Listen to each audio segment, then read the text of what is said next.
There are wounds that cut deeper into the soul than any physical pain, especially when that wound is inflicted by the person you loved and trusted the most. Until that fateful night, I firmly believed I was the happiest woman in the world. Until the kick my husband delivered shattered not only the bone in my leg, but also my heart and my trust. But in the darkest, most desperate moment in the clear eyes of my little 4-year-old daughter, I began to see a faint ray of light. The pounding of the torrential rain against the window glass resonated with the same violent fury as the man standing before me. An agonizing pain starting in my left calf spread all the way to the top of my head, preventing me from even screaming. I could only curl up on the cold tile floor, biting my lips until they bled. My vision was blurring and losing focus, but my husband Damon's gleaming shoes stopped right in front of me were terrifyingly clear. He leaned down, grabbed me by the hair, and my head snapped back without my being able to offer any resistance. That handsome face I had loved so much was now contorted with rage, red and horribly deformed. "How dare you talk back to me, you parasite? I only asked you for $50,000 for the business and you can't even give me that. Will you be satisfied when you see me begging on the street?" Every word was a dagger plunged into my chest. Parasite. I had quit my job at a good firm to dedicate myself to our daughter Layla and our family, just as he had demanded. I had given him all my savings and even the money from the sale of the condo my parents left me when I got married to finance his supposed business. And now in his eyes I was nothing more than a parasite, holding back the tears that were fighting to escape. I could barely articulate, "Really? I really don't have any more money. Honey, I gave you the last cent I had last month." "Liar," Damon roared.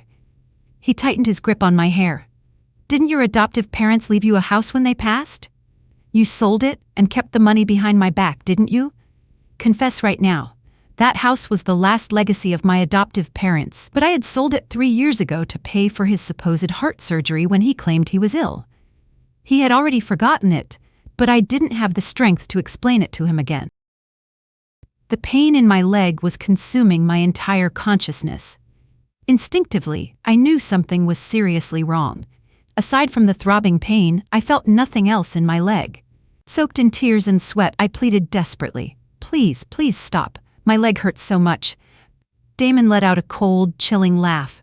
He let go of my hair and my head slammed hard against the floor. "Let it hurt. Maybe that'll knock some sense into you and get rid of your smart aleck attitude." He spat those cold words, walked over to the sofa and picked up his mobile phone. And then, as if he were another person, he began to speak in an incredibly sweet, loving voice. "Yes, my love, I got the call. I'm just wrapping up a work matter. As soon as I finish, I'm coming to see you and our son. Yes, I can't wait to see you both." "Our son?" I felt my heart stop. I couldn't have misheard. Who was he talking to? What son?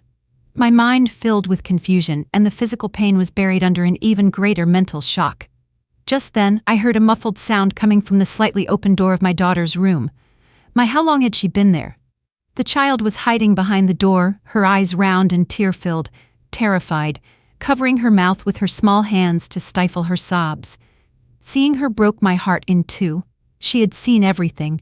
She had witnessed the entire nightmare scene. Damon must have heard her too, because he quickly hung up the phone and glared at her furiously. "And why are you crying? Stop making noise and go back to your room. Close the door." Isla trembled from head to toe, shaking, but she didn't move. She looked at me. Her eyes were filled with fear, but at the same time they shone with an intelligence beyond her age. And in that instant, amidst the despair, a single spark of hope ignited. I looked at her, and fighting back the pain, I subtly shook my head. "No." Then, discreetly, I pointed with my finger to my mobile phone, which was on the side table next to the sofa. My look was a desperate plea. I wasn't sure if my 4-year-old daughter could understand my intention, but Ela was much smarter than I thought. She looked alternately at my finger and me, and blinked. Then she nodded, a gesture so small that only I could see it, taking advantage of Damon having turned toward the window to light a cigarette. Ela, barefoot and silent as a kitten, crept toward the sofa. My heart was pounding, about to explode. "Please don't let him turn around. I prayed silently. When the child got close to the side table, she pretended to trip, shouting, "Ouch!" and falling forward. My phone, struck by her hand, dropped onto the thick area rug. "How clumsy you are!" Damon yelled without even turning around. It was time. Ela quickly picked up the phone, but instead of putting it back on the table, she hugged it against her chest and ducked under the table out of Damon's sight. I saw her small, trembling hands pressing the screen. The password was her date of birth. I had taught it to her for a possible emergency. The screen lit up and I watched her tap the contacts icon. She slid the list with her tiny finger and stopped at the name I had saved as beloved Grandpa. She brought the phone to her ear with tight lips. Her voice wouldn't come out. I knew she was terrified, but she was trying with all her might. And finally, I heard my daughter's shaky, choked voice whisper into the receiver, a phrase I will never forget. "Grandpa, Grandpa, Mommy is going to die." There was silence on the other end of the line. 1 second, 2, 3. A silence that felt like an eternity settled in the tense air. I was about to despair, but then a deep, warm, authoritative voice came through the small speaker. It was a whisper, but strangely crisp. "Ela, my girl, you did so well. Can you tell Grandpa where you are now?" Grandpa's deep, powerful voice on the other end of the phone was like a bomb that instantly rescued me from my paralyzing terror. It was a simple question, but it carried a strange sense of security that made me realize I was no longer alone. I quickly brought my mouth closer to the phone my daughter was holding. My voice trembled, but it was much clearer than before. "Grandpa, it's Sophia right now." I managed with difficulty to say the address of that modest apartment complex in the South Bronx that Damon had secured, and which had now become a hell. "Understood." Grandpa's voice showed no trace of hesitation. "Lock yourselves in a room, lock the door tightly, and don't open it for anyone, including your husband. Grandpa is coming there." The call cut off and the screen went dark. Ela looked at me, her eyes filled with tears. She was still scared, but a light of hope shone in her gaze. I hugged her tightly. My heart was still racing, but it was no longer out of fear. It was from the intense conviction and expectation that this horrible nightmare was about to end. I carried my daughter into the bathroom and quickly wiped the tear stains from her face and mine with warm water. I had to remain calm. I had to appear strong in front of my daughter. I didn't know how or by what means Grandpa would arrive, but as I had always done since I was a child, I trusted him unconditionally. Time passed with suffocating slowness. Sitting on the bed hugging my daughter, I strained my ears for any sound from outside. The rain had subsided and all I could hear was the rhythmic drip of drops on the metal roof. About 20 minutes later, a strange sound came from the street entrance. It wasn't the noise of a normal motorcycle. It was the deep roar of several high-end sedans entering the narrow alley. Next came the sharp screech of brakes and the decisive sound of doors closing. My heart leaped. It was Grandpa. It had to be him. Before I could react, I heard the firm footsteps of several people approaching our doorway. They were nothing like Damon's. They were rhythmic, imposing, with an intimidating air. Just then, the door of the apartment across the hall burst open, and the shrill voice of the landlady cried out, "What is this racket at this hour of the night? Who are you looking for?" But her voice immediately cut off, replaced by a gasp of surprise. I peeked through the peephole and was speechless at the scene unfolding. Facing the landlady wasn't a single person. There were 4 burly men in black suits with impassive expressions, as if straight out of a movie, and in the center of them was my grandpa. He was no longer the image of the kind grandfather I remembered. He wore a perfectly tailored gray suit, his back straight, leaning on an ebony cane with a silver handle. His hair was completely white, but his eyes shone with such a penetrating, authoritative light that no one would dare look him straight in the eye. "Where is Sophia's apartment?" he asked. His voice wasn't loud, but its weight was such that even the normally haughty landlady trembled as she pointed toward our door. Grandpa nodded, gave a signal, and 2 of the bodyguards immediately approached our door. "Sophia, it's Grandpa. Open the door." Hearing his familiar voice, I rushed to open it. As soon as the door opened, I couldn't hold back any longer and collapsed, crying in his arms. "Grandpa!" He hugged me tightly, patting my trembling back with his warm hand. "Quiet now, it's all over. Grandpa is here. No one will ever hurt you again." Just then, Damon's motorcycle noise sounded at the street entrance. He had surely finished talking to his mistress and was returning to play his role as the attentive husband. Seeing the luxury sedans blocking the street and the men in black outside the door, his face turned paper white. He parked the bike carelessly and ran toward us, shouting, "What's going on? Who are you people?" Seeing me in Grandpa's arms, his bewilderment turned into anger and surprise. "Sophia, who is this old man?" he yelled, pointing rudely at my grandpa. My grandpa turned slowly. His eyes, sharp as blades, pierced Damon. His gaze was so cold it seemed to freeze the air. "So you are Damon, my granddaughter's husband. So what? Who do you think you are, breaking into someone else's home?" Damon, still not realizing who he was dealing with, maintained his aggressive attitude. "Who I am is not important." Grandpa's voice was deep and grave. "What is important is what you just did to my granddaughter." As he finished speaking, Grandpa's gaze fell on my swollen leg. One of the bodyguards beside him understood the signal instantly and stepped forward. His voice was icy cold. "Damon Garrett, you are under arrest for domestic violence. You need to come with us." "What? Domestic violence? Don't talk nonsense without proof." Damon began shouting nervously. "The evidence is the injuries on my granddaughter's body," Grandpa said, "and the cry for help from my great-granddaughter." Damon was speechless, pale as a ghost. He looked at me, then at Isla, who was hiding behind me. In his eyes was an expression of disbelief. He had never imagined that the daughter he ignored would be the one to ruin everything.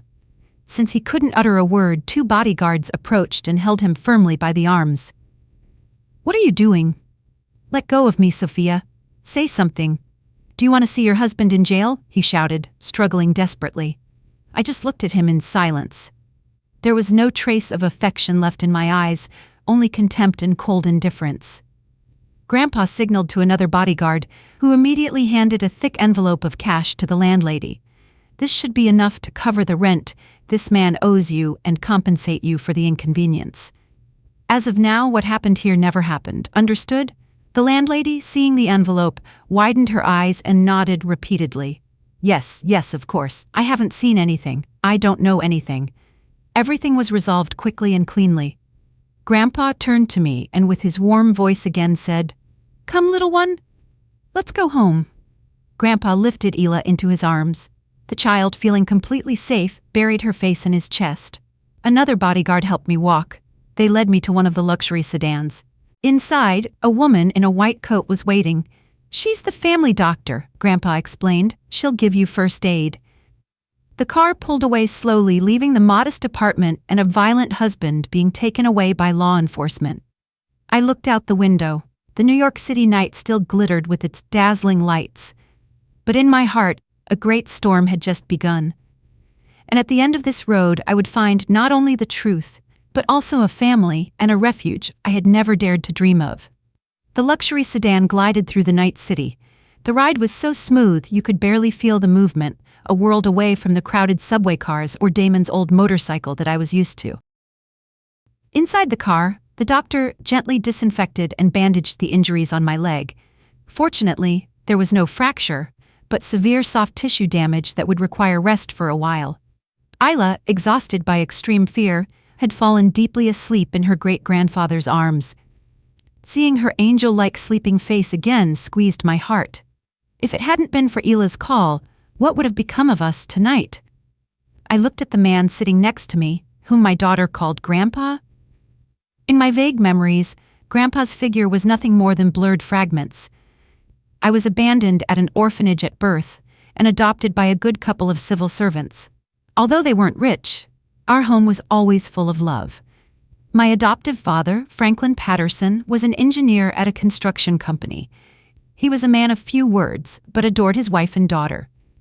My adoptive mother, Martha Patterson, was a primary school teacher. She was always very affectionate with me and taught me right from wrong. I loved them and was grateful, as if they were my true parents. And in the memories of that happy childhood, a special man sometimes appeared, someone my parents always respectfully called Mr. Alexander.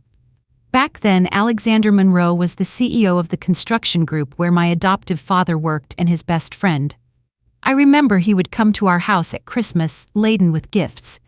He had no children and had been widowed young, so he had a special fondness for me. I would sit on his knee. He would stroke my hair and often say, "This girl is very smart and bright. I'm sure she'll grow up to be someone important."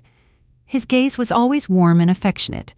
He also paid for my entire education from grade school to college, saying that investing in education was never a bad investment. My adoptive parents initially refused, but he insisted he just wanted to do something for his beloved granddaughter. Tragedy struck when I was in my final year of college.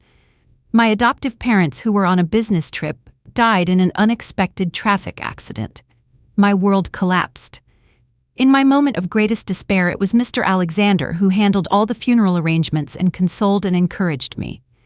"Your parents are gone, but you still have me. From now on, consider me your family." Afterward, Grandpa helped me get a stable job at one of the group's subsidiaries. My life slowly regained stability, and the sadness faded. And then I met Damon. He was a new employee in the sales department, 2 years older than me. He was tall, handsome, eloquent, and always seemed ambitious. He told me about his difficult childhood and how hard he had fought to get where he was. I, longing for a place to lean amidst the pain of losing my family, fell for his apparent sincerity and determination. We fell in love. I still perfectly recall Grandpa's look the first time I introduced him to Damon. He didn't say much. He just observed him in silence. That night, he called me into his office. "Sophia," he said in a grave voice, "that young man seems smart, but his look isn't honest. I can't interfere in your love life, but be careful. You never know what's in a person's heart." At that moment, blinded by love, I didn't pay attention to his warning. I thought he was too mistrustful and that Damon was a good person. I even justified it, thinking perhaps his humble background made him seem a little reserved. Mr. Alexander just sighed and said nothing more. We got married a year later. Mr. Alexander gave me a luxurious condo on Park Avenue and a considerable sum of cash as a dowry, saying it was the savings my adoptive parents had set aside for me. After the wedding, Damon said he didn't want to live off my family and wanted to start his own business. He showed me a very convincing business plan. I, fully trusting my husband, gave him without hesitation all my savings and the money from the sale of the condo Grandpa had given me. When Isla was born, Damon said I should stay home to take care of the child while he managed the finances. Once again, I followed his advice. And that was the beginning of my tragedy. Damon's business didn't seem to be doing well. He constantly complained about difficulties and asked for more money. I no longer had anything to give him. I could only encourage him. Slowly, his attitude began to change. He became irritable and often yelled at me. Arguments became more frequent, and finally he started hitting me. At first, only when he was drunk, but then it became a habit. He used me as a punching bag whenever things weren't going well for him. I endured everything for my daughter and for the small hope that he might change. I didn't dare tell Mr. Alexander. I was afraid of worrying him and that he would feel disappointed in my choice. I kept all the pain to myself until this night when everything crossed the line. The car stopped in front of an imposing classic-style mansion with a large garden in the Hamptons. It was Mr. Alexander's residence since his retirement, a place I had visited very few times. Upon entering, the silent, solemn atmosphere of the house calmed me in a strange way. Mr. Alexander led us to a spacious room on the second floor. "This was your adoptive mother's room," he said. "From now on, this is your home." I looked around. Everything was meticulously cared for. On the desk, a photo of my adoptive parents smiling happily was still in its place. Tears welled up again. After so many years, I had returned home. That night, for the first time in years, I was able to sleep deeply without nightmares of violence, without insults. I slept peacefully, surrounded by the love of my family, and I knew that tomorrow, a new life and a new struggle would begin. And this time, I wouldn't be fighting alone. The next morning, I woke up as the sun's rays streamed through the large window, painting warm rectangles of light on the wooden floor. The pain in my leg was still throbbing, but my mind was strangely clear and sharp. Ela was still sleeping soundly beside me. It was probably the first time she had slept peacefully after such a long time of fear. I carefully got out of bed so as not to make noise. Seeing myself in the large vanity mirror, I was startled. The woman in the mirror looked haggarded.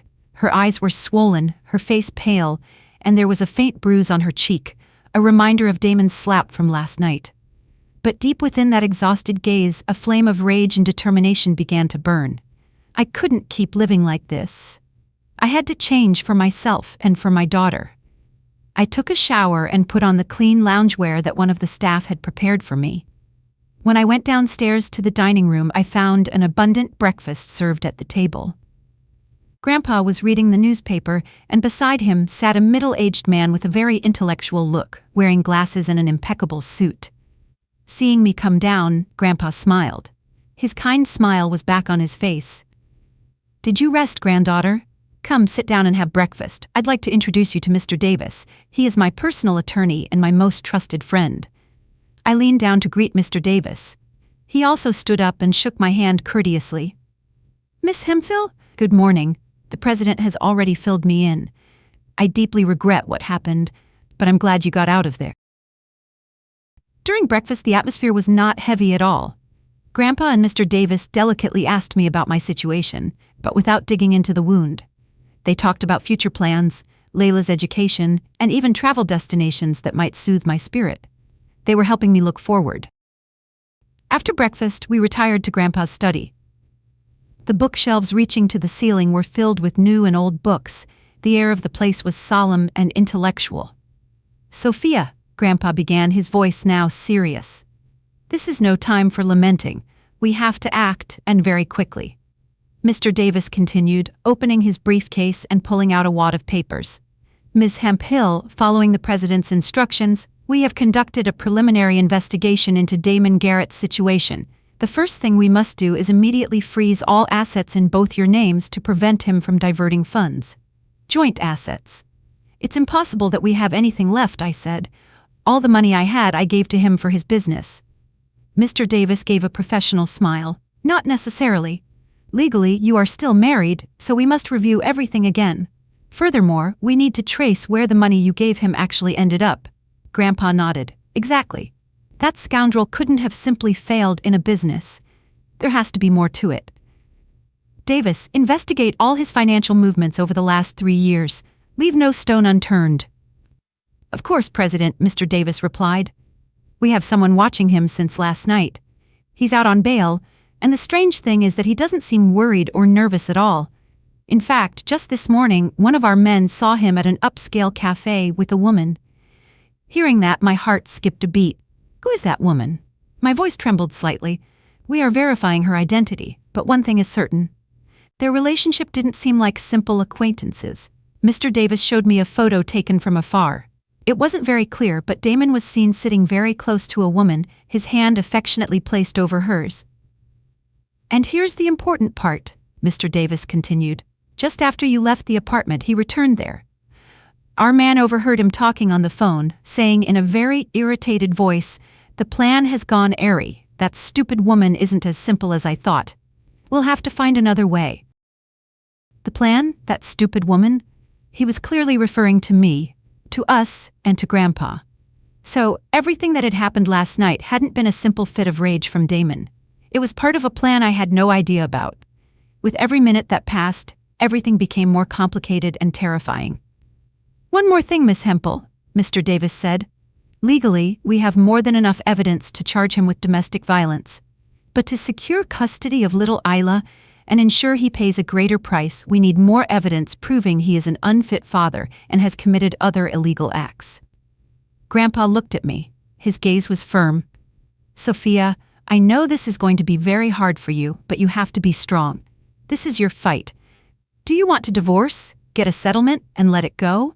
Or do you want to go all the way, expose the true face of that man, and get justice for the years you suffered?" I looked at Grandpa and then at Mr. Davis. The flame of anger and determination inside me burned fiercely. I had already lost too much. I couldn't afford to lose my daughter, and I couldn't bear the idea that the man who had shattered my life would get away with it. "I want to go all the way." My voice was no longer trembling. It was strangely firm. "I want him to pay for everything." Grandpa nodded, satisfied. "Well said, my granddaughter. Then let's begin with our plan." I stayed in the study with Grandpa and Mr. Davis all day. They drew up a detailed step-by-step plan. I, who had been a passive victim, was now part of the plan, a crucial axis in the legal and psychological war that lay ahead. I knew the path would be hard, but I was no longer afraid. Now behind me was not a cold wall of solitude, but a gigantic empire ready to protect and support me. Over the next few days, I put aside my personal pain and focused on the plan outlined by Grandpa and Mr. Davis. The Hamptons mansion became our headquarters. Every day, Mr. Davis came to report on the situation and analyze new information. I, who had been a simple stay-at-home mother, began to familiarize myself with legal and financial terms I had never heard before. I eagerly read the documents Mr. Davis brought me, trying to understand every aspect of the war I was facing. Grandpa didn't participate directly in the investigation, but he set the strategic direction and used his extensive network of contacts to support us. His calm and wisdom were my emotional anchor. As the first and most crucial step, Mr. Davis, on my behalf, applied to the court for an emergency freeze order on all bank accounts in our names. Simultaneously, he submitted a request to the relevant agencies to prohibit any purchase, sale, or transfer of related assets. It was a preemptive strike to cut off Damon's retreat and prevent him from diverting any remaining assets. As we expected, this measure turned him into a cornered beast. He wouldn't stop calling and messaging me. At first, with sweet words, begging me to drop the lawsuit. "Sophia, why are you doing this? Why did you freeze the accounts? I urgently need the money for a project. If you do this, you are killing me." Since I didn't respond, he changed tactics and resorted to threats. "All right. So, you think you're so brave now that you have that old man protecting you? Listen closely. Don't push me to the limit. If you do, neither you nor your daughter will get out unscathed." Far from scaring me, these messages only fueled my rage. I forwarded all of them to Mr. Davis, and they became compelling evidence of his violent and petty nature. Meanwhile, Mr. Davis's team worked with astonishing efficiency. In just 3 days, they brought the first investigation results. Mr. Davis spread a bundle of papers over Grandpa's large mahogany desk. "President Miss Hempel, we have the first lead," he said, pointing to a thick bank statement. "This is the history of the transfers you, Miss Hempel, made to Damon Garrett's account over the last 3 years. The total exceeds $500,000. It's not a small amount." I looked at the figures printed on the paper and felt a pang in my chest. $500,000 was all my savings and the money from the sale of my adoptive parents' house.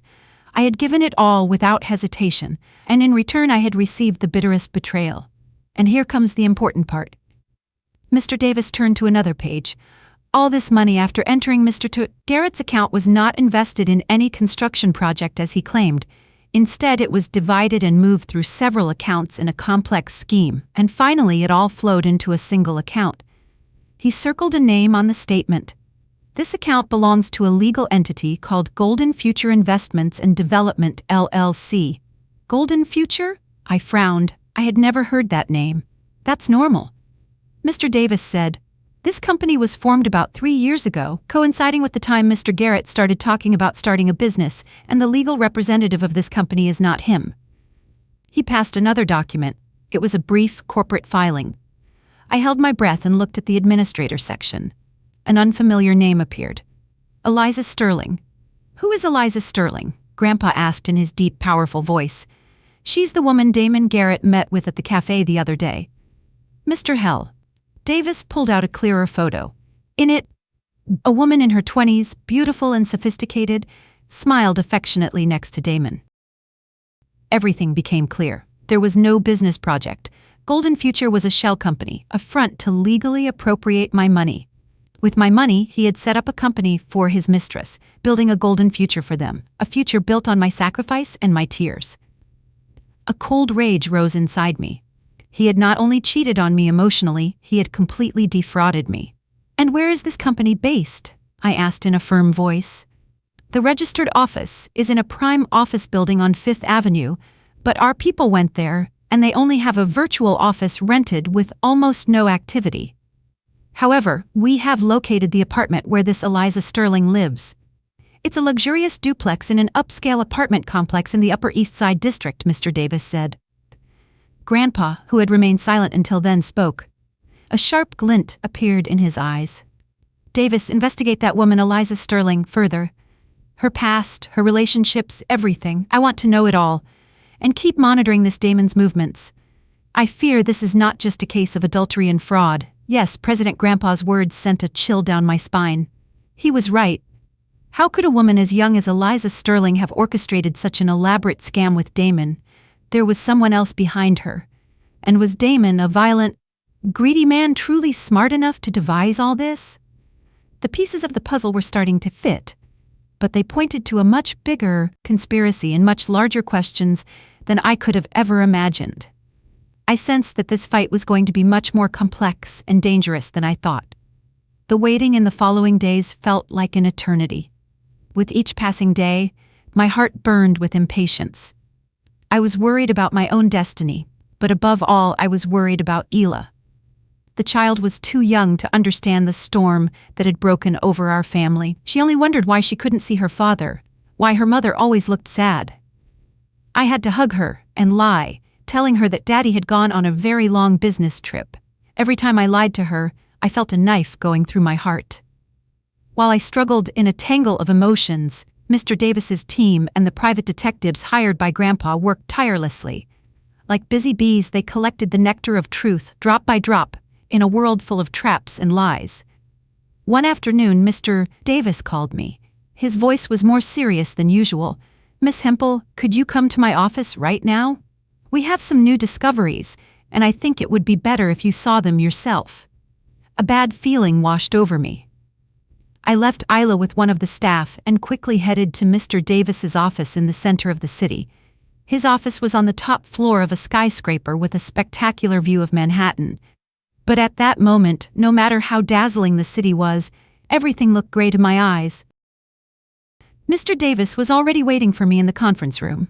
On the large table were several folders and a laptop. "Please have a seat," he said softly. "What you are about to see might be quite shocking. You need to prepare yourself." I nodded, gripping my hands on my lap. "Tell me, I can handle whatever it is." Mr. Davis sighed. He turned the laptop screen toward me. "We have investigated Eliza Sterling further. She's not a simple woman. Apparently, she is the director of a startup, but in reality she has a quite complex past, and most importantly, she and Damon Garrett did not meet recently." He pressed the play button. Several photos appeared on the screen. The first one was of Damon and Eliza Sterling walking hand in hand on a beach in Miami.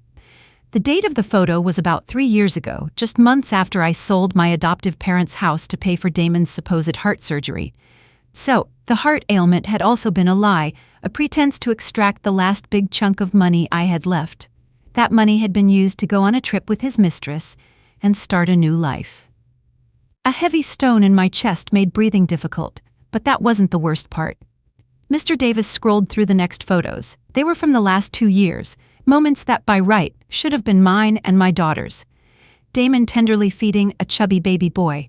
Damon patiently teaching the boy to walk in a luxurious apartment. Damon, Eliza, and the child blowing out birthday candles, smiling radiantly. The image of that new family was so perfect and happy, it hurt. "Who is that child?" My voice trembled uncontrollably. "He is the son of Damon Garrett and Eliza Sterling." Mr. Davis's voice had also grown solemn. "His name is Micah. He is over 2 years old. Damon Garrett has been deceiving you and living a double life. Micah." I repeated the name in my head. Even the name of his hidden son was similar to our daughter Layla's. His cruelty knew no bounds. So that was it. That was the true face of the devoted husband I had supported by sacrificing everything. He hadn't just been unfaithful. He had a second family. He was the father of another child. The money I had saved and borrowed to give him wasn't for a business, but to support his second wife. I had become a cash cow who worked diligently for the happiness of others. This truth was more painful than any beating. It was an insult, a humiliation to me and all my love. I sat motionless. Tears streamed down incessantly, but this time they were not tears of weakness. They were for my stupidity, for my completely defrauded youth. "Miss Hempel." Mr. Davis offered me a tissue. I know it's hard to accept, but we have to face this. This evidence is a death blow. With the fact that he had a child and deliberately concealed it, we can prove beyond a doubt that he has gravely violated his marital and family duties. The court in the division of assets and the custody of Isla will side with you." I wiped my tears and lifted my head. My gaze had turned cold as steel. "He won't just lose custody, attorney," I said firmly. "I want him to also pay for the crimes of fraud and embezzlement. I want him and that woman to be socially destroyed." Mr. Davis nodded. "That is precisely the next step in our plan." He passed another folder. "The company they have, Golden Future, is not just a money-laundering front. They are also involved in several other business and legal activities. We are currently gathering more evidence for tax evasion and commercial fraud. The net is already closing." "Miss Hempel?" I left the attorney's office as the city lights began to turn on. I felt empty, but filled with determination. All love and attachment for that man had completely disappeared. Now all that remained inside me was a mother willing to fight for justice for her future and her daughters. I couldn't lose this battle. While my team and I were silently and methodically closing the legal net around Damon and his mistress, they on the other side seemed unaware of the approaching storm. Or perhaps overconfidence clouded their judgment. After several days without being able to contact me and seeing his bank accounts frozen, Damon began to realize that the situation wasn't as simple as he thought. He could no longer continue playing the role of the misunderstood, victimized husband.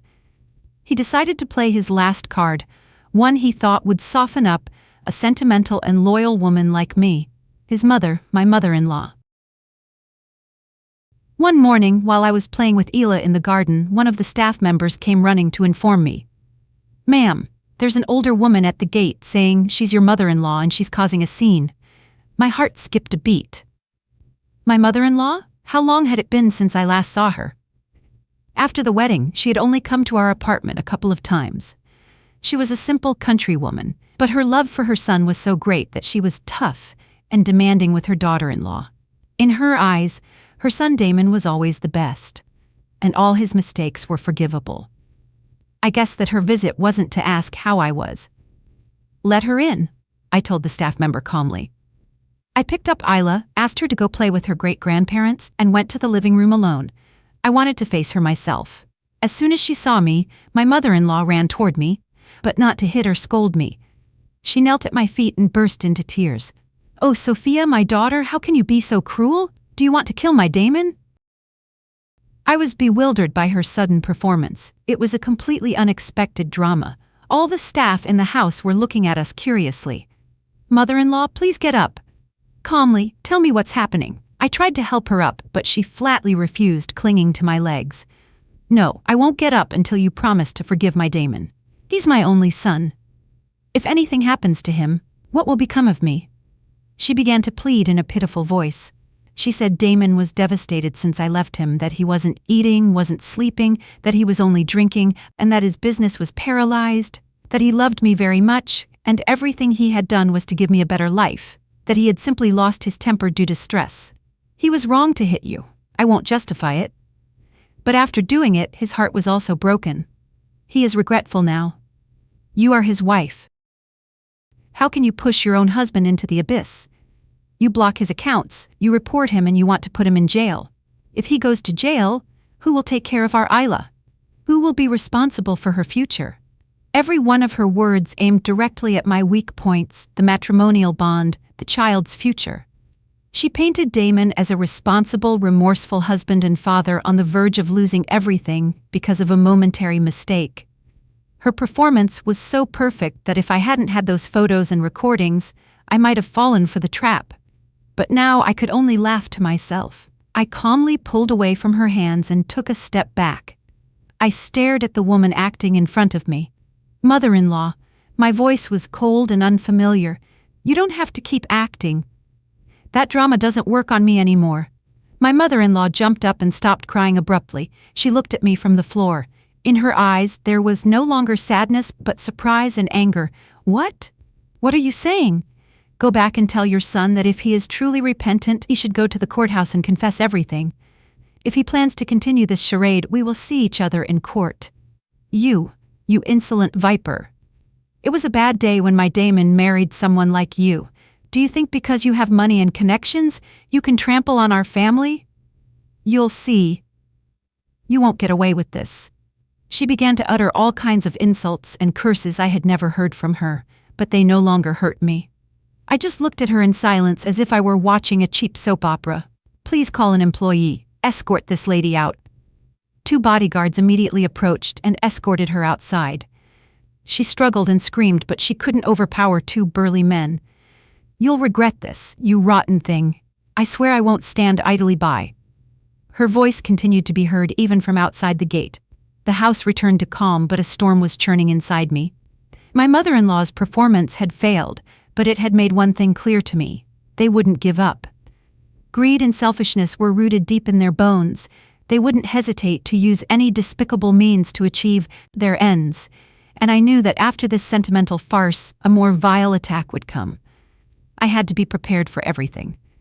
This struggle wasn't just legal. It was a war of psychology and reputation. My mother-in-law's failed dramatics made me realize that I couldn't continue to be merely defensive. Waiting for them to attack and then defending myself would always put me in a passive position. It was time to transform, to present myself to them and the world with a completely different image. I was no longer Sophia, the submissive, weak wife. I had to become Sophia Monroe, the vice president of the Monroe Group, an authoritative, self-assured woman no one would dare underestimate. This transformation wasn't just to teach Damon and his family a lesson. It was about reclaiming myself, rediscovering the essence I had lost in the darkness of my hellish marriage. I started with my appearance. I stopped wearing simple, neutral-colored loungewear. Grandpa called the best stylists and designers in New York to the mansion. They brought the latest collections from the most exclusive luxury brands. I tried everything from flowing silk dresses to impeccably tailored suits and dazzling evening gowns. With every change of clothes, I felt like I was becoming another person. My long hair, which I always kept in a ponytail, was transformed in expert hands into voluminous waves dyed an elegant and sophisticated ash brown. The makeup artists meticulously worked on my face without excess. They used makeup to erase fatigue, highlight my features, and give me an air of intellectual authority. When I looked in the mirror, I almost didn't recognize myself. The woman in the mirror was a stranger, yet very familiar. She was the person I should have always been. A deep, intense, dazzling confidence began to bloom from within me. But the biggest change wasn't external. It was my way of thinking and acting. I started to get fully involved in the group's affairs. I was no longer a mere attendee at meetings. I took the initiative to study projects, read financial reports, and understand the situation of each subsidiary. The college knowledge I thought I had forgotten resurfaced, and combined with life's bitter experiences, it gave me a deeper, more realistic view of the business world. I started giving my opinions and proposals in meetings. At first, there were some skeptical glances, especially among the older executives who had served Grandpa for years. They probably still saw me as the privileged granddaughter, but I didn't get discouraged. I convinced them with figures, logical analyses, and sharp arguments. Slowly, they began to look at me differently with genuine respect. Grandpa observed my transformation, not saying much, but his eyes were full of pride. He started entrusting me with more important tasks, involving me in negotiations with principal partners. "The business world is the fiercest battlefield," he told me. "It will make you stronger and tougher than any university." And he was right. Every negotiation, every professional challenge was a valuable lesson. I learned to remain calm under pressure, to read others' intentions, and to make firm, precise decisions. My confidence no longer came from Grandpa's backing, but from my own ability and effort. I was no longer intimidated by inquisitive looks, nor did I tremble when speaking in public. I had recovered my own voice. My transformation wasn't limited to work. I started rebuilding my social life. I attended industry parties and charity events. I presented myself with a completely new image, an elegant, beautiful, intelligent, and charismatic businesswoman. The media stopped referring to me as the victim of a sensational divorce and started talking about the princess returning to the Monroe Empire, the new rising star of the business world. I knew all this would reach Damon's ears. I wanted him to see it. I wanted him to know that the woman he had abandoned and despised was now in a position he could never reach. I wanted him to regret it. But in a deeper sense, this transformation was for me. It was a declaration that my life could not be ruined by a pathetic man. I deserved a better life, a brighter future, and I was going to build it with my own hands. It was time for the phoenix, burned in the flames of betrayal, to rise from its ashes, more beautiful and stronger than ever. Approximately 1 month after officially starting work at the group, my life had completely changed. My days were busy with work, meetings, and business trips. This activity was the best remedy to forget the pain and focus on the future. My image as vice president of the Monroe Group appeared increasingly in the media. I was sure that Damon and his family saw and knew all this, but strangely, they were completely silent. No calls, no messages, no scandals. That silence made me a little uneasy. Were they plotting something, or had they truly been scared off and surrendered? Whatever it was, I couldn't let my guard down.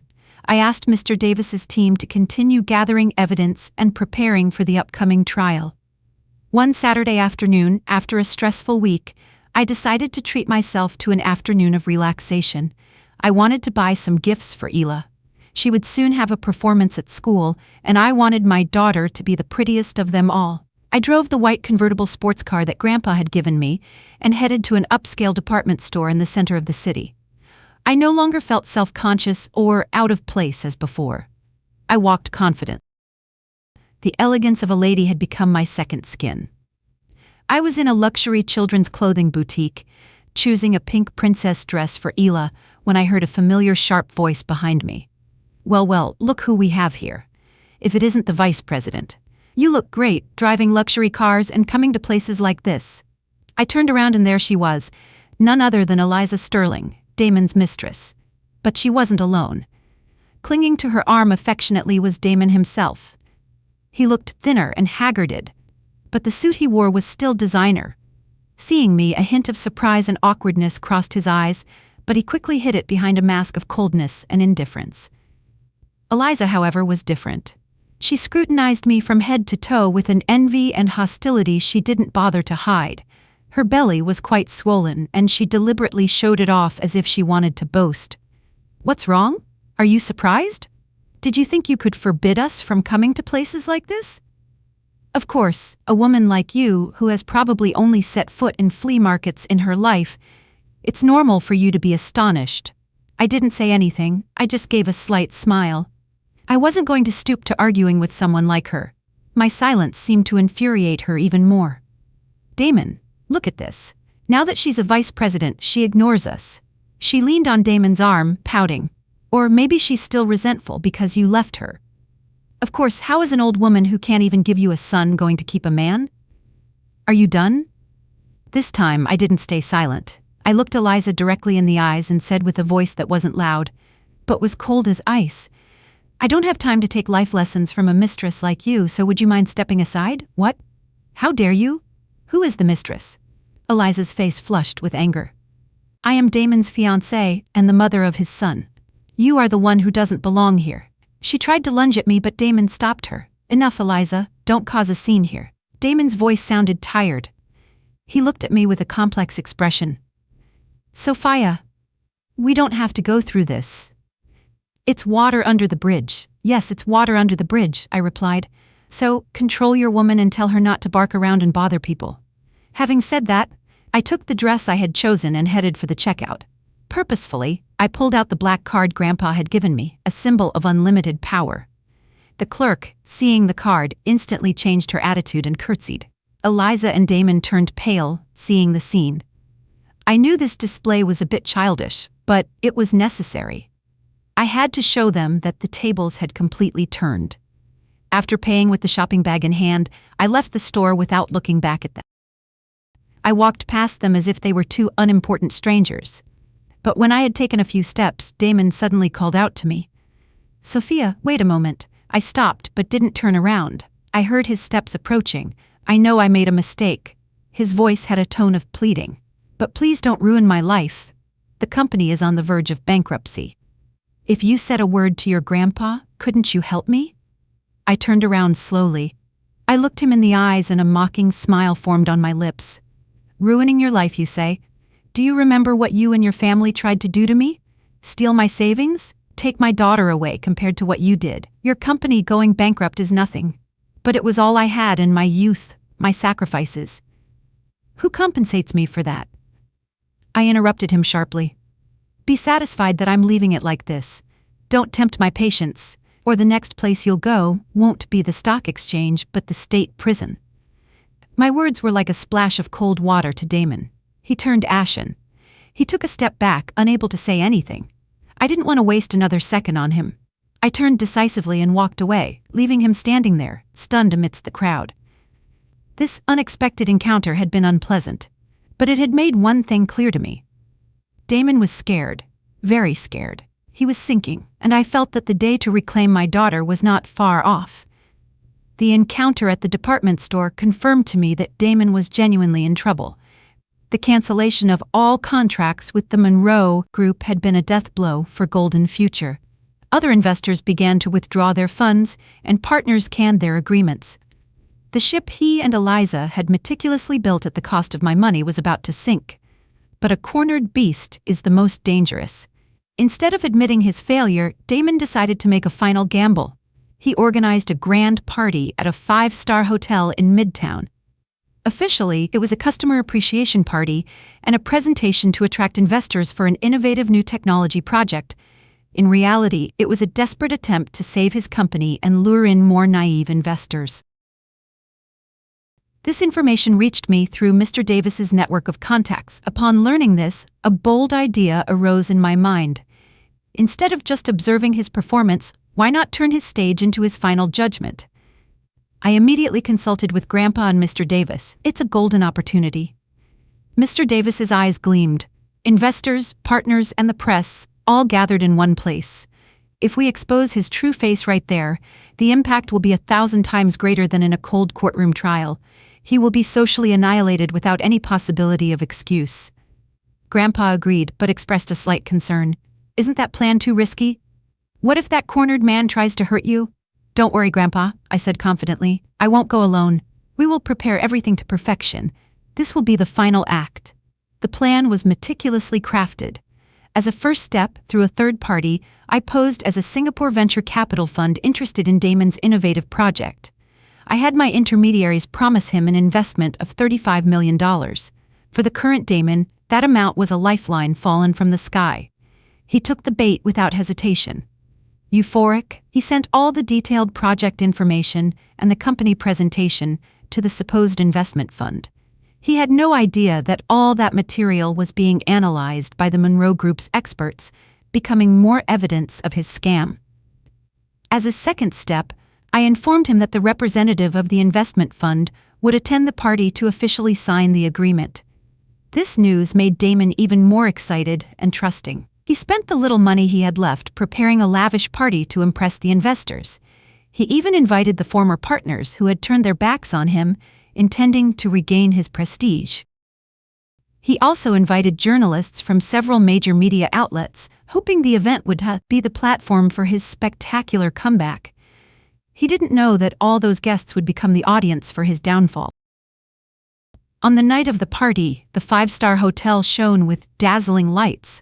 The ballroom was bustling with activity. Damon and Eliza received guests at the entrance with confident smiles. They looked like a powerful couple at the peak of success. Eliza wore a fitted evening gown, deliberately flaunting her advanced pregnancy. She moved through the room, laughing and chatting with guests, acting as the true hostess. When the party was at its peak, the grand ballroom door suddenly opened.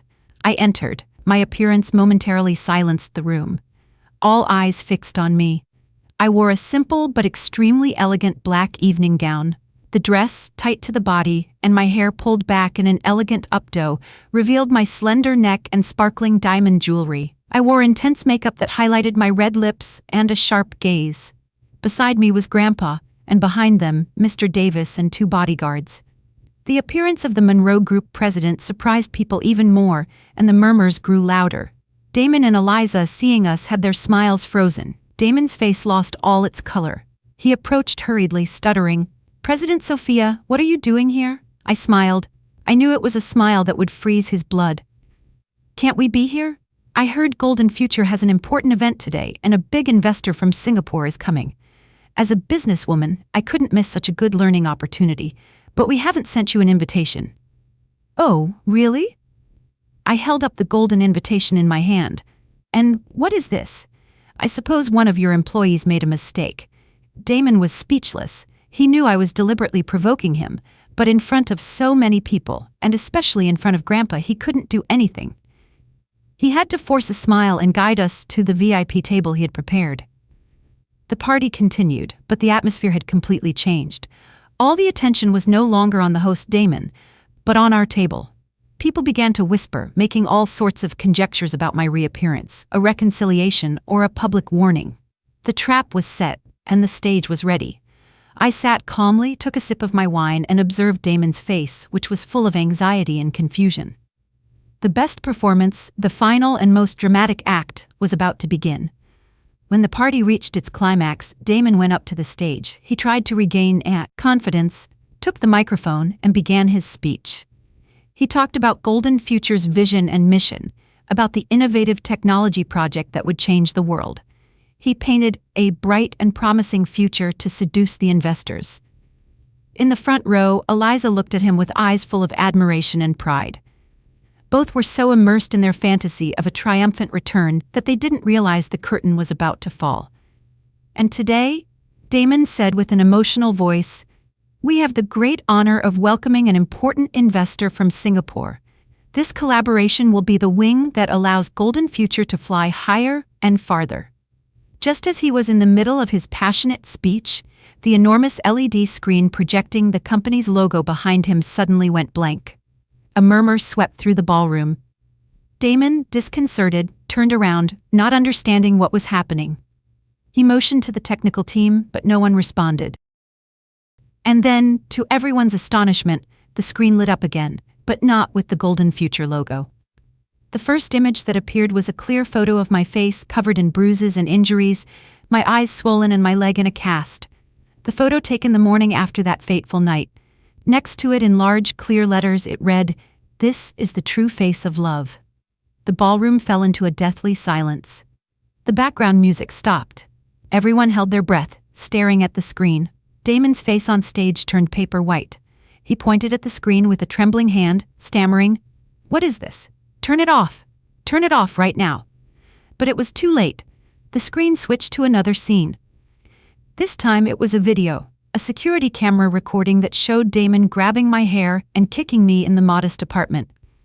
The quality wasn't excellent, but his cruel and violent acts were undeniably clear. The murmurs in the ballroom turned into cries of horror and indignation. My God, what a beast. And he seemed so normal. Eliza, sitting below, was also frozen. She looked alternately at the screen and Damon with an expression of panic. The show wasn't over. The screen continued to show photos of Damon and Eliza together, happy family photos with their secret son, and dense bank statements proving how my $500,000 had gone to his company. And as the final coup de grace, an audio file was played. The sound echoed throughout the room. It was the conversation between Damon and Eliza discussing their scam plan, talking about how they were going to use me as a cash cow. "That woman is naive and trusts anyone. She's easy to fool. As soon as you ask for money, she gives it without question." Damon's voice, full of confidence and contempt, beamed in the room. When the recording ended, the ballroom erupted. The silence turned into a wave of fury. Insults and looks of contempt were directed toward Damon and Eliza. Scammer, rotten thing, thief. The investors and partners, who had moments before listened to Damon's speech, now looked at him like a monster. Some got up and left. Others pulled out their phones to record. Damon stood on the stage as if struck by lightning. He was trembling from head to toe. Everything had collapsed in a matter of minutes. He looked at me from above with eyes full of hatred and desperation. He knew it had all been my plan. It was then that I calmly stood up and walked onto the stage. I took the microphone from a staff member who was equally stunned. I looked Damon directly in the eyes and said with a cold voice but clear enough for everyone to hear, "Damon Garrett, your performance was magnificent, but it's time to bring down the curtain." I turned to the audience. My voice gained strength. Ladies and gentlemen, I am Sophia Hemphill, the wife of the man on this stage. What you have just seen is only a small part of the truth. Today, I am not here to lament my pain, but to unmask a professional scammer and an abuser who hides behind the mask of a successful entrepreneur. I held up a bundle of papers. In my hands, I have all the evidence of Golden Futures scams, embezzlement, commercial fraud, and tax evasion. That innovative project he just spoke about is nothing more than a fairy tale to steal your money. Shut up! Damon roared like a wounded beast. He tried to lunge at me, but my 2 bodyguards restrained him. He could only struggle desperately and utter insults. Eliza downstairs, realizing the situation was irreversible, tried to slip out of the party, abandoning her lover to his fate on stage. The customer appreciation and investor pitch party had turned into the most humiliating public trial Damon could ever have imagined. Amidst the chaos in the ballroom, while Damon was still yelling, immobilized by the bodyguards, a group of uniformed police officers suddenly appeared at the entrance. Their presence silenced everyone. Leading the group was a high-ranking police official with a stern face. Accompanied by 2 officers, he walked quickly toward the stage. People instinctively parted ways. The official stopped in front of Damon and showed him a document with an official seal. Damon Garrett, you are under arrest for the alleged crimes of fraud, embezzlement, serious assault, and commercial fraud. You must accompany us to the precinct to give a statement. Every word from the official was like the final hammer blow that shattered Damon's hopes. He stopped struggling. His whole body went slack, and he stared blankly with dead eyes. He knew it was truly over. 2 officers approached and put handcuffs on him. The metallic sound of the shackles closing echoed in the silence like the bell announcing the end of a sinner. No, it wasn't me. She set a trap for me, Damon murmured unconsciously. But no one was listening anymore, Doug. He was escorted out through the crowd that had once admired and acclaimed him, head bowed like a defeated dog. The ballroom doors closed, and with them a life newly ruined. Simultaneously, another police team arrived at Eliza Sterling's luxurious apartment. She had just fled the party, and before she could recover from the shock, she encountered Justice. In a panic over the situation and with her advanced pregnancy, Eliza could no longer maintain her previous arrogant and defiant attitude. Facing the inspector's questions, she quickly broke down and confessed everything. She admitted to planning the scam with Damon and that Golden Future was nothing more than a tool for money laundering. To get a lighter sentence, she even handed over all the accounting ledgers, documents, and other evidence she had secretly copied to protect herself. She betrayed her lover ruthlessly. The drama didn't end there. At the party, after Damon was taken away, his mother, Clarissa Garrett, who had attended as the prospective mother-in-law of the president, couldn't bear the shock. Seeing her beloved son handcuffed and her dreams of wealth vanishing like smoke, she screamed and fainted on the spot. People rushed to help her and called an ambulance. She was taken away unconscious. The drama she and her son had meticulously orchestrated ended in a tragedy for their own family. Divine justice is slow, but it arrives. The perpetrator, the accomplice, and the enabler, all those who sinned, ended up receiving their due. I watched all this in silence from the stage. In my heart there was no euphoria of victory, but a strange sense of peace. Justice had finally been served. Grandpa approached and placed a hand on my shoulder. "It's all over, my granddaughter." I nodded. A tear rolled down my cheek, but this time it was a tear of liberation. I had crossed the storm, and now a clear sky awaited me.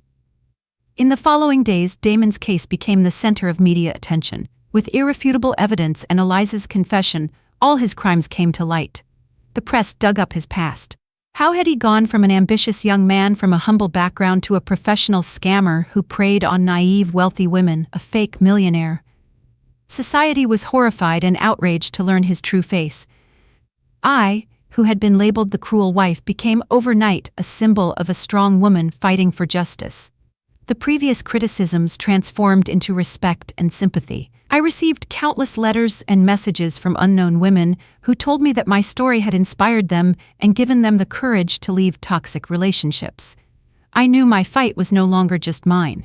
6 months later, the trial against Damon Garrett and his accomplices was held publicly in the federal courthouse. The case received exceptional attention from the public and the media. From early morning, the area around the courthouse was crowded with journalists and onlookers. I attended the trial as the victim and main witness. I no longer felt fear or anxiety. I was there to face my past and witness justice being served. I wore an elegant white suit and light makeup that showed serenity and confidence. As I entered the room, all eyes turned to me. I walked calmly to the prosecution bench and sat next to Mr. Davis. In the defendant's box were Damon, Eliza, and Damon's mother, Clarissa. Their appearance was pathetic. Damon was haggarded with graying hair and sunken eyes. He didn't dare to lift his head. Eliza, with a very swollen belly, kept sobbing. My former mother-in-law, in a wheelchair due to the aftermath of a stroke, had a twisted mouth and could barely speak. Only her gaze directed toward me burned with hatred. The trial began. The prosecutor read the indictment detailing all their crimes: domestic violence, fraud, embezzlement, defamation, conspiracy. With each charge, the compelling evidence we had provided was presented: videos, audio recordings, bank statements, and witness testimonies. When it was my turn to testify, I went to the stand and without hesitation told my story clearly.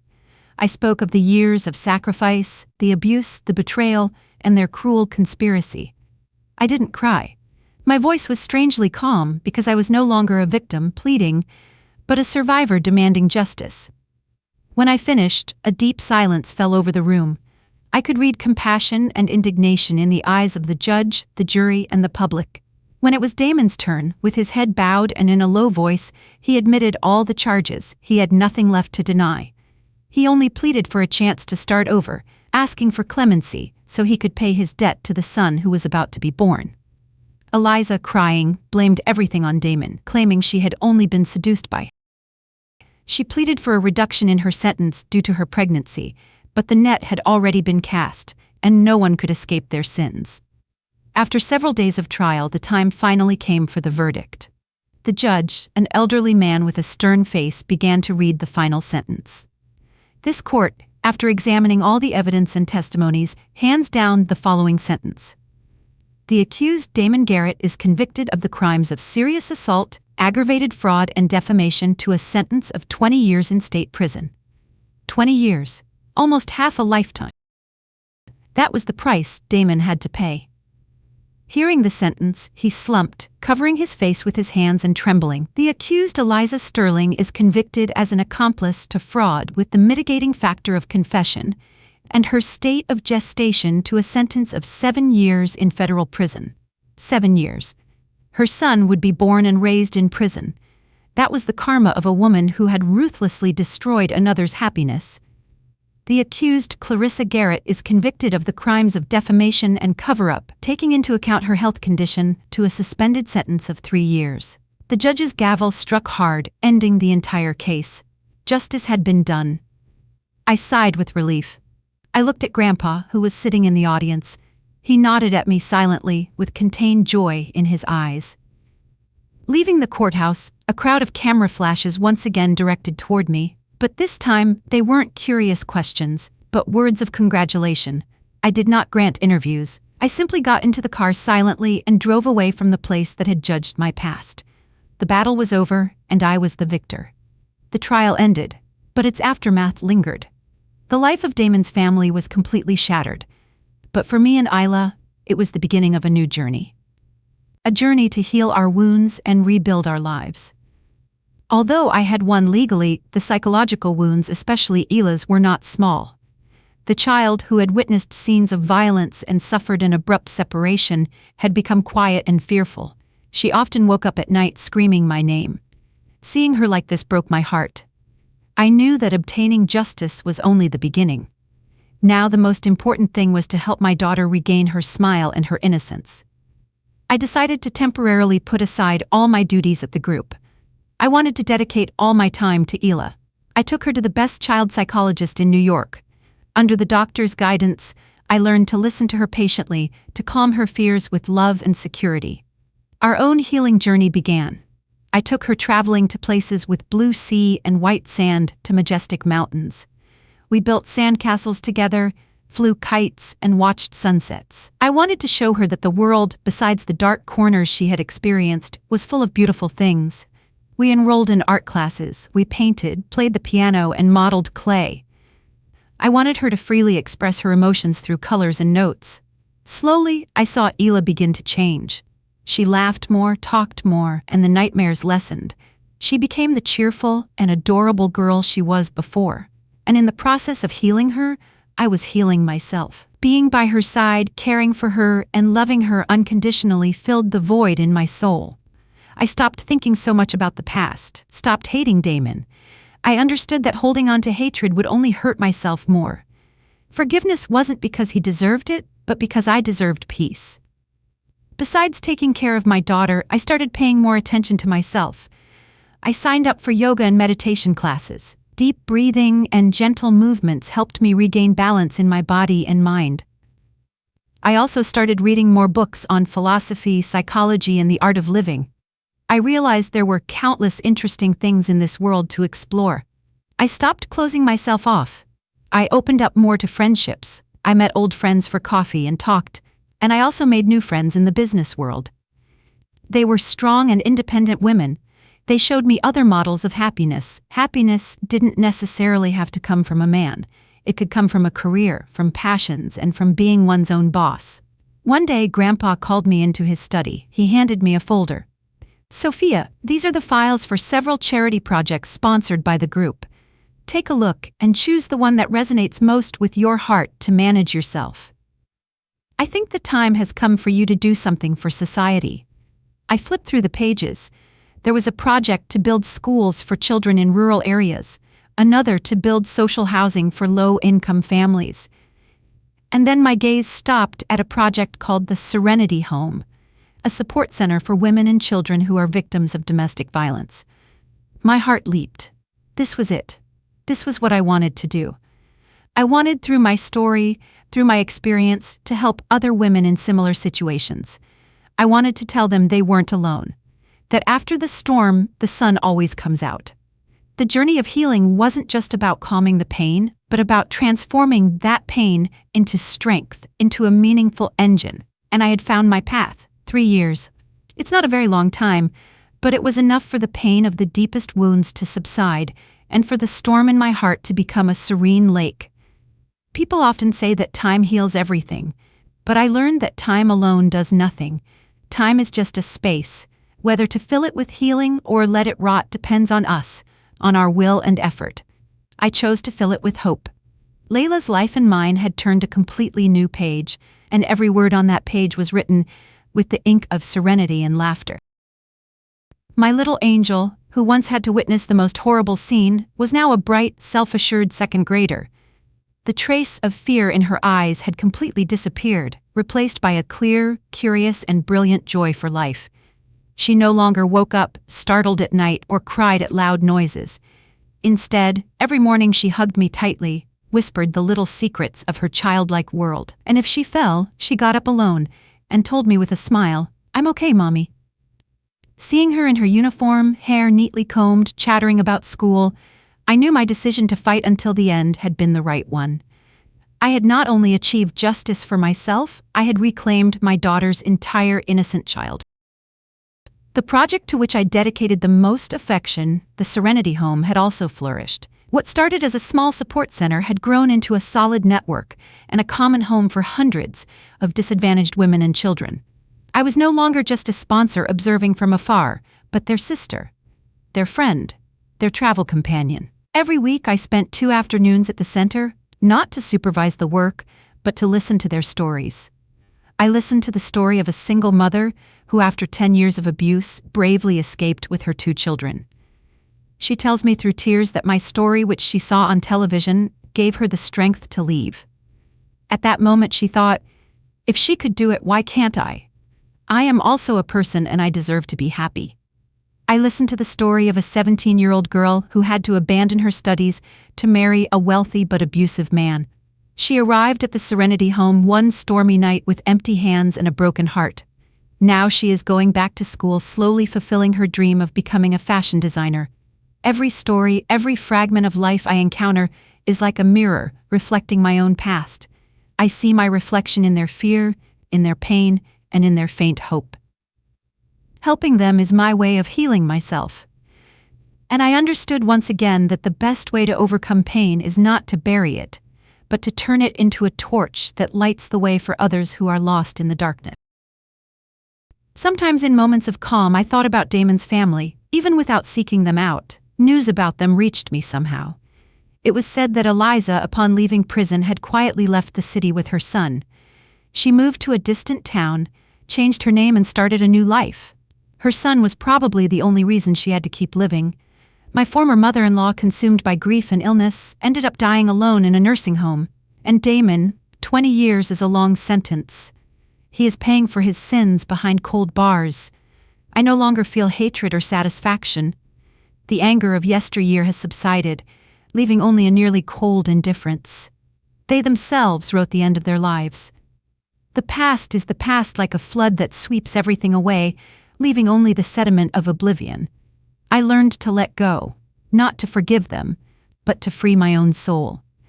Under Grandpa's gradual guidance, my work at the group was no longer a burden or a challenge. It had become my passion. I proved to everyone, and most importantly to myself, that I could stand on my own 2 feet.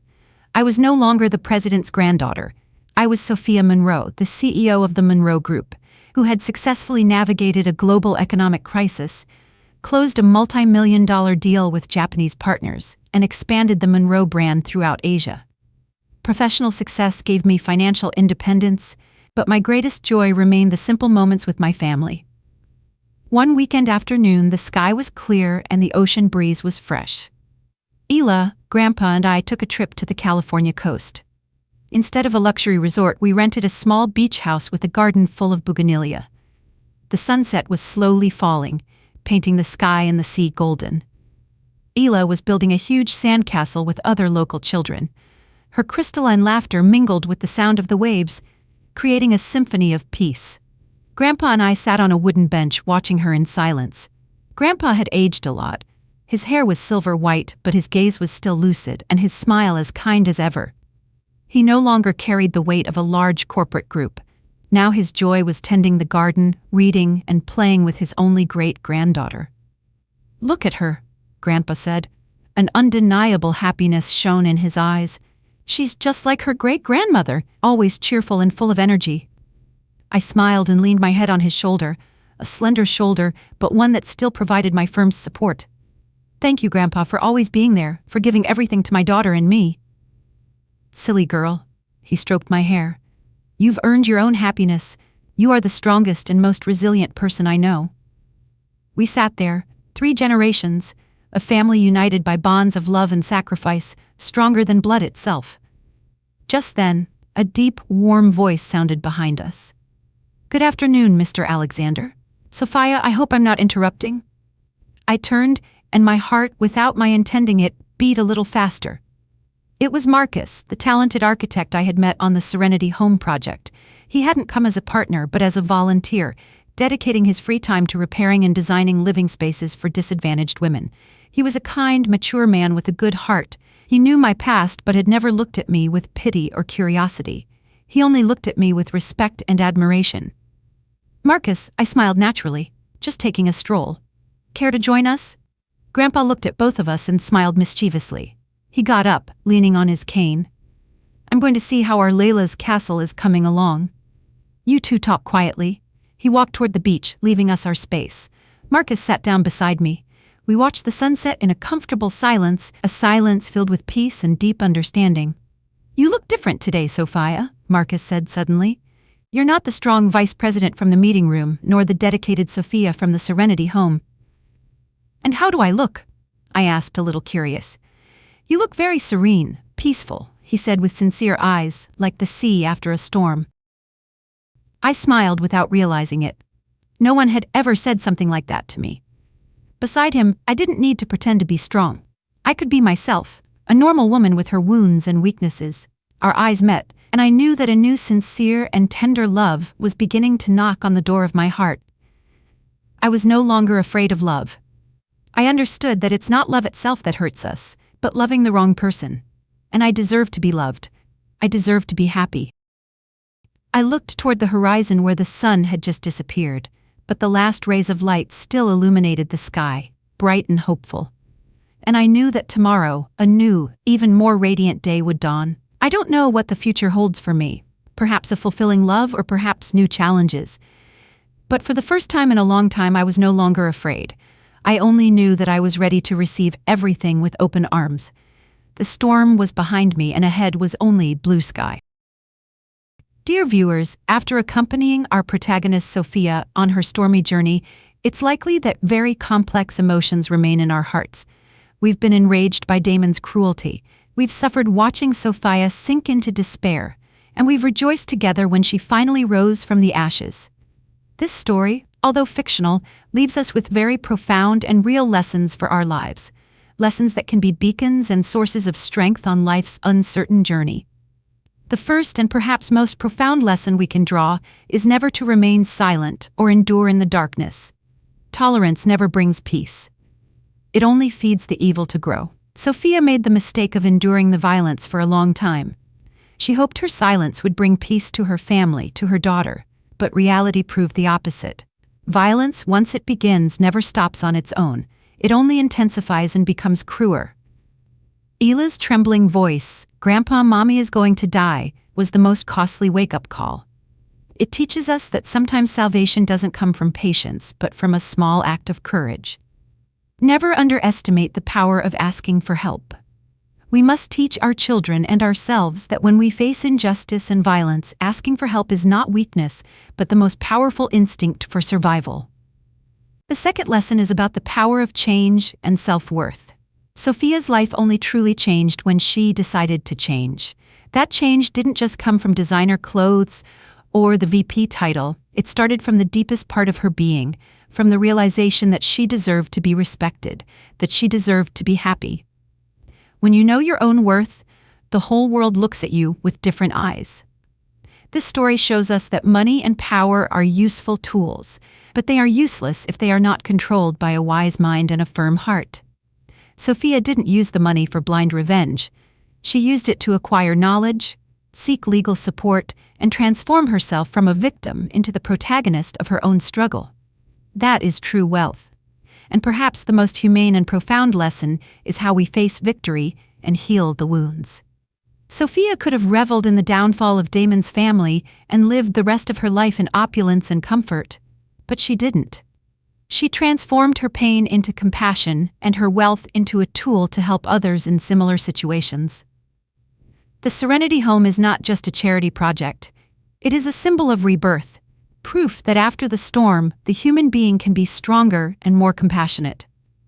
True victory is not when the enemy falls, but when after everything you can stand tall, look at the past with serenity, and move toward the future with an open heart. It is a journey to transform pain into strength and personal misfortune into value for the community. I believe everyone, men and women, can find a part of themselves in this story.